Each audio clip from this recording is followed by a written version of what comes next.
అని అంటూ ఏ రకంగా ప్రజలను తన అబద్ధాలతో మోసాలతో ఏ రకంగా తాను ప్రజలకు అన్యాయం చేస్తూ ఉన్నాడు అనే దాని మీద మూడవ అంశం.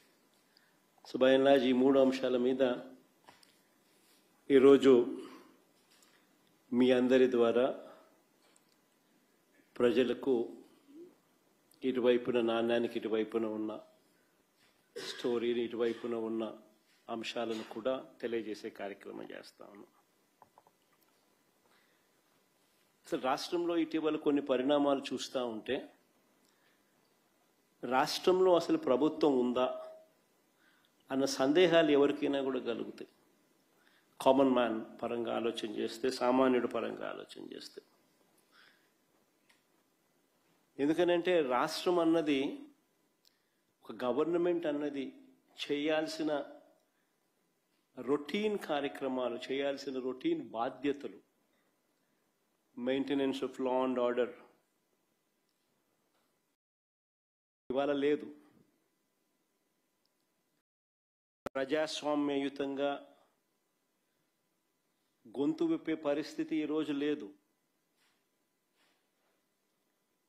రెడ్ బుక్ రాజ్యాంగం అని అంటా ఉన్నారు.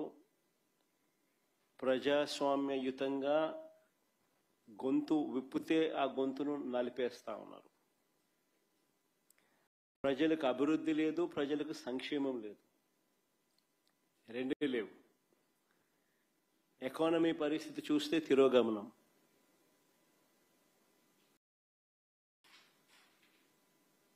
దేశంతో కంపేర్ చేస్తే రాష్ట్ర ఎకానమీ తిరోగమనంలో ఉంది.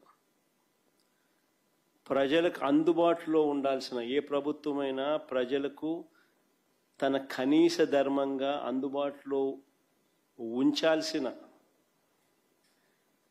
విద్య, వైద్యం, వ్యవసాయం ఈరోజు ప్రైవేట్ వ్యక్తుల దోపిడీకి ఈరోజు మన కళ్ళ ఎదుటే గురవుతా ఉన్నాయి. ఇవన్నీ ఒక రాష్ట్ర ప్రభుత్వం కనీస బాధ్యతలు ఇవన్నీ. కానీ అన్ఫార్చునేట్గా కనీస బాధ్యతలు కూడా ఈరోజు రాష్ట్ర ప్రభుత్వంలో కనపడని పరిస్థితులు. అందుకని అడుగుతా ఉన్నా, అసలు ఈ రాష్ట్రంలో పాలన అనేది సాగుతూ ఉన్నది ప్రజల కోసం సాగుతూ ఉందా, లేకపోతే దోపిడీదారుల కోసం ఈ పాలన సాగుతూ ఉందా అన్నది నిజంగా అర్థం కాని విషయమే. ఒక క్వశ్చన్ మార్క్.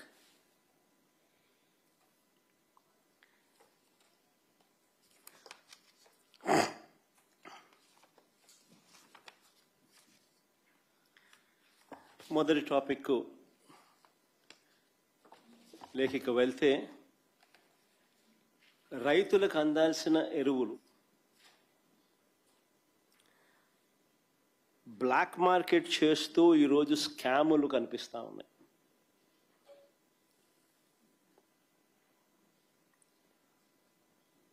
దాన్ని నిరసిస్తూ మా పార్టీకి సంబంధించిన నాయకులు, కార్యకర్తలు రైతులకు తోడుగా నిలబడుతూ రైతుల పక్షాన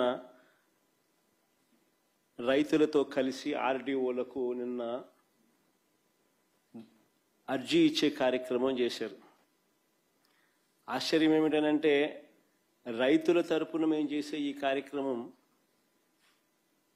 అడ్డుకుంటూ ఏకంగా పోలీసులు దీన్ని అణగదొక్కే కార్యక్రమం ఏ మాదిరిగా చేస్తారు అని చెప్పి చూస్తే, ఆ నోటీసులు ఒకసారి చూపించండి, ఒకసారి ప్లే చేయండి ఒకసారి.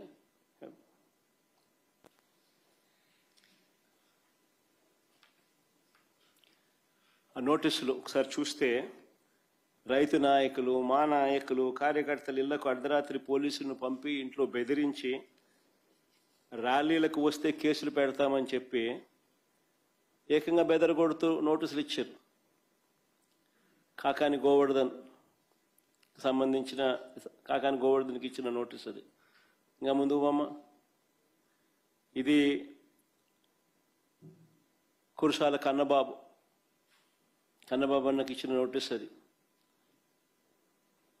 ఈ పక్క లేళ్ల అప్పిరెడ్డికి ఇచ్చిన నోటీసు, అంబటి రాంబాబు